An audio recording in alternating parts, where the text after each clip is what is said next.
Chapter 26.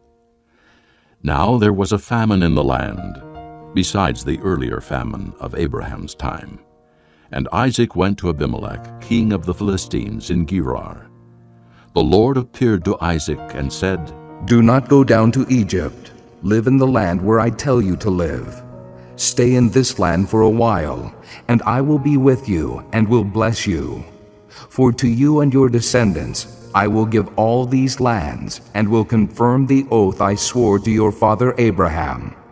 I will make your descendants as numerous as the stars in the sky, and will give them all these lands.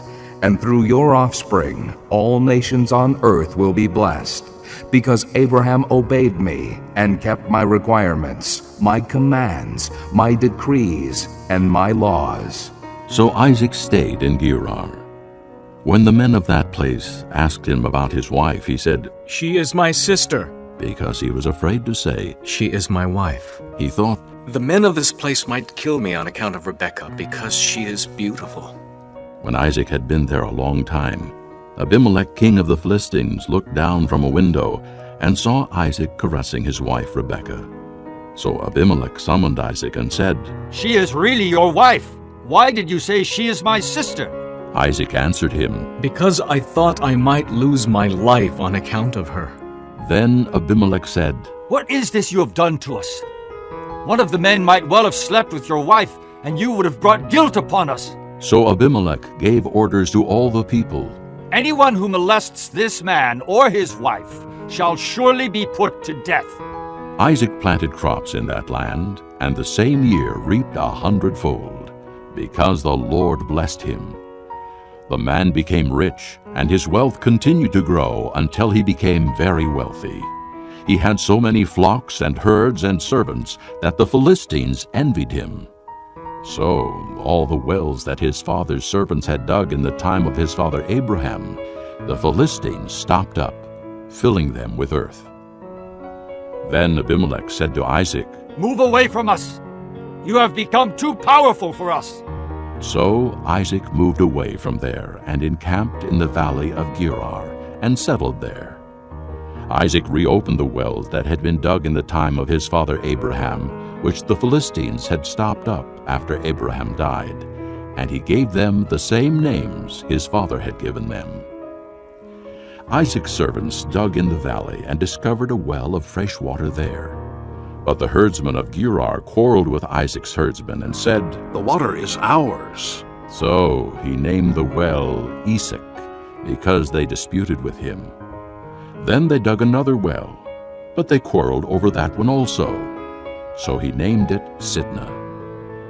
He moved on from there and dug another well, and no one quarreled over it.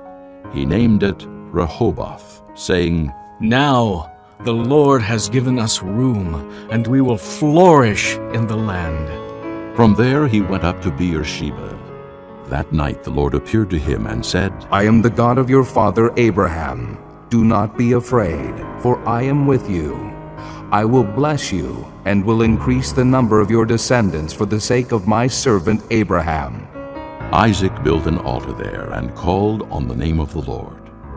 There he pitched his tent, and there his servants dug a well.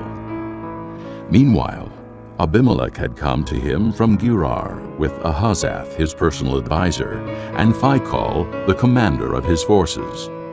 Isaac asked them, Why have you come to me, since you were hostile to me and sent me away? They answered, We saw clearly that the Lord was with you. So we said, There ought to be a sworn agreement between us and you. Let us make a treaty with you that you will do us no harm, just as we did not molest you, but always treated you well and sent you away in peace. And now you are blessed by the Lord. Isaac then made a feast for them, and they ate and drank. Early the next morning the men swore an oath to each other. Then Isaac sent them on their way, and they left him in peace. That day Isaac's servants came and told him about the well they had dug. They said, We found water. He called it Shibah, and to this day the name of the town has been Beersheba. When Esau was 40 years old, he married Judith, daughter of Beeri the Hittite, and also Basemath, daughter of Elon the Hittite.